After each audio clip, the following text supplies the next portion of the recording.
Et c'est malin ça, et je fais comment moi là sans eau? Vous vous demandez peut-être comment j'en suis arrivée là. C'est une longue histoire qui commence un matin de printemps dans la brume.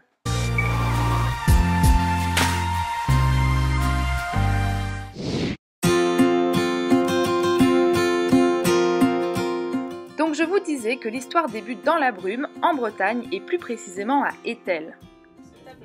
Nous, c'est Aurélien et Sarah, deux jeunes passionnés de glisse qui avons décidé de nous lancer dans un tour du monde à la découverte des spots de glisse.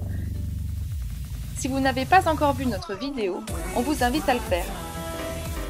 Mais avant de vivre tout ça, il va falloir équiper notre bateau pour le grand large. Et pour ça, direction la Trinité-sur-Mer où nous allons démater Maloya.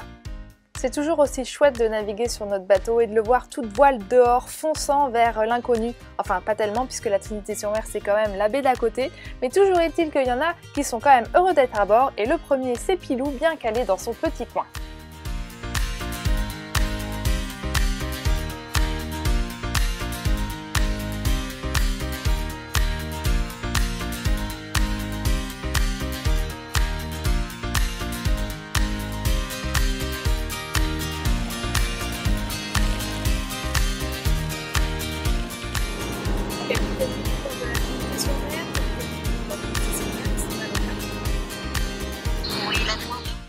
Et voilà, après une journée de navigation, nous voilà enfin arrivés au port de la Trinité-sur-Mer.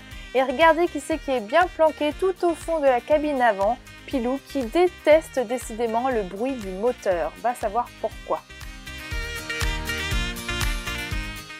Allez, sors de ta planque Pilou, on arrive devant les grands bateaux de course.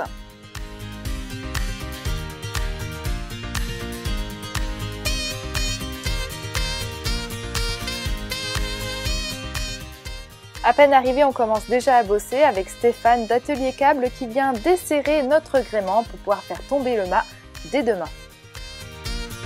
Là, j'enlève la grand voile de la baume pour pouvoir dégager la baume complètement et faire tomber le mât demain. Et pendant ce temps-là, Pilou roupille sous la capote de notre bateau voisin, un bateau plutôt course, hein, ma foi Pilou ne s'embête pas. On n'oublie pas de déconnecter tous les fils électriques dans le mât. Pendant ce temps-là, Stéphane continue de travailler et se prépare à déposer la baume sur le pont.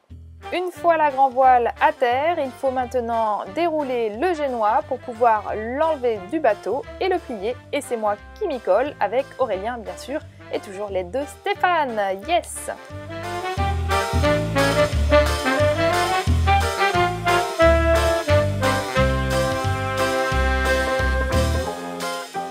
Et voilà, il n'y a plus que le mât debout, il ne reste plus qu'à faire dodo et demain, c'est le grand jour.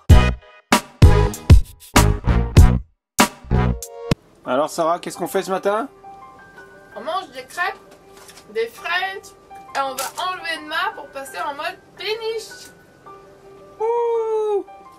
C'est plutôt bien de voir notre enthousiasme face à l'inconnu. Dans quelques secondes, vous verrez que nos sourires sont légèrement plus coincés. C'est parti, donc Stéphane cette fois-ci va enlever le gréement. Ensuite, les grutiers vont venir à bord, monter pour pouvoir fixer le crochet de la grue à notre mât afin de le soulever. On met la grue en tension et c'est parti. Maintenant, Stéphane va vraiment pouvoir retirer tous les gréements. Et là, ça craint du boudin. Pour ceux qui ne le savent pas, le gréement, en fait, c'est tout simplement tous les câbles qui maintiennent notre mât en place. Et donc, s'il n'y avait pas tous ces câbles-là, notre mât tomberait, ce qui signifie démater. Mais là, heureusement, la grue maintient le mât en place. Et voilà, il ne reste plus que l'été avant à enlever avec l'enrouleur et on va pouvoir tirer sur ce mât et le faire voler dans les airs. Enfin, je rigole après coup, mais sur le coup, je peux vous dire que c'est plutôt impressionnant de voir ce mât qui est censé se lever, se mettre ensuite à l'horizontale et le poser tranquillou pépère sur sa remorque. Heureusement, tout s'est bien passé, vous allez le voir.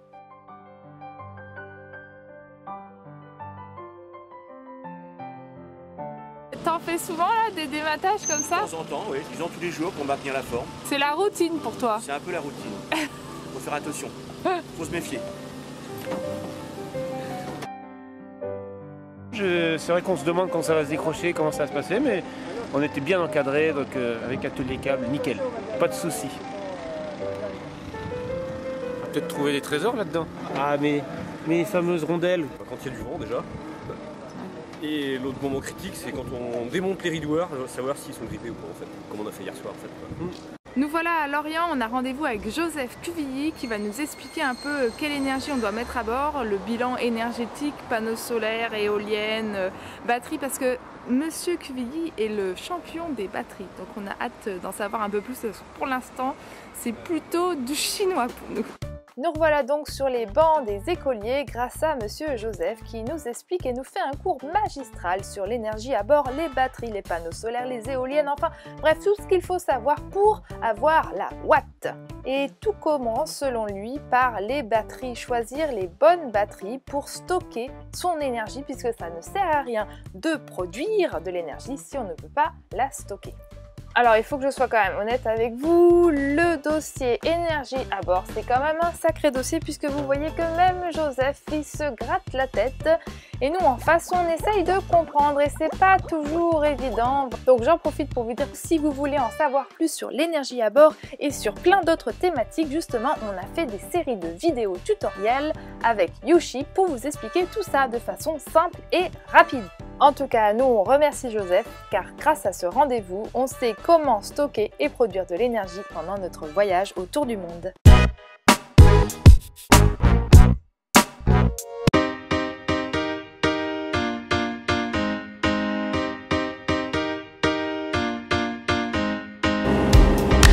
On vient d'entrer dans le golfe du Morbihan et on se dirige vers le chantier à Baden, le chantier Le Borgne, pour sortir le bateau de l'eau. Et moi, pendant ce temps, je continue de nettoyer mes winches. Un accueil super chaleureux au chantier. Là, vous pouvez voir Pascal qui fait passer 2 sangles sous le bateau avec ses collègues pour pouvoir le soulever. Une étape plutôt périlleuse.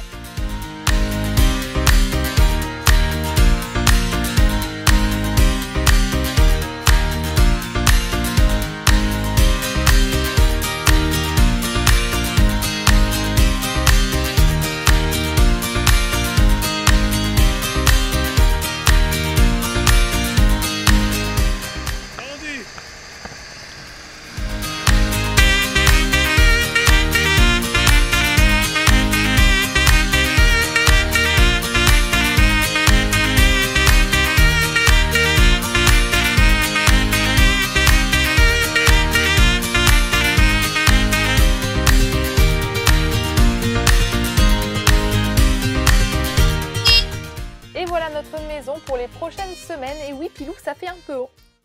Moi j'avais vu du vent et de la houle, mais en fait ça bouge pas du tout. Hein. C'est vraiment un bon port, hein. Le port Parrain. Ouais.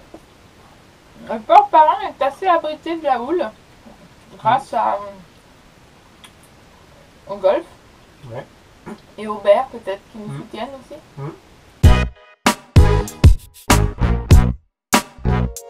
Et oui, c'est pas toujours super glamour la vie à bord, surtout quand on commence à bricoler.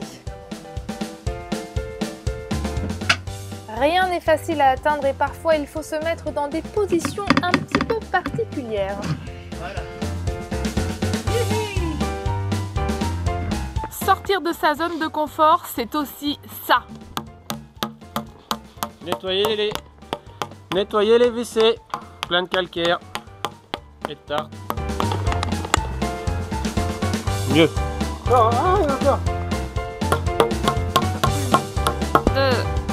Alors que la coque a été karchérisée et attend tranquillement son traitement au M300, Aurélien commence l'étape du polissage et avant tout déjaunir la coque, la laver et ensuite il pourra passer ses 3 couches de polish. Bon courage!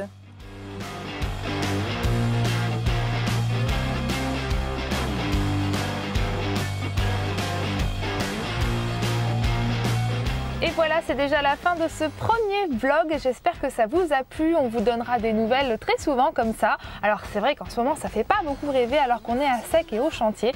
Mais bientôt, on aura des vidéos beaucoup plus tropicales. N'hésitez pas à me le faire savoir si vous avez aimé avec un petit pouce en l'air. Donnez-nous vos impressions en commentaire juste en bas. Surtout, partagez avec nous vos rêves, vos passions. Si vous aussi, vous avez fait un voyage à pied, en chameau, en ULM, enfin ce que vous voulez. Ça nous fera plaisir d'échanger et de partager avec vous toutes les bonnes idées, les espoirs.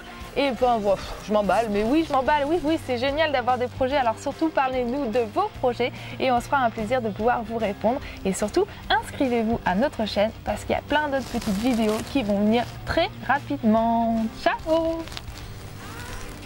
Bonjour à tous, aujourd'hui je vous propose une petite interview avec quelqu'un de très spécial pour moi puisque c'est ma mère, Sylvie, qui a donc voyagé pendant 12 ans sur un voilier en famille avec mon père et mon frère. Et donc c'est une interview maman en voilier.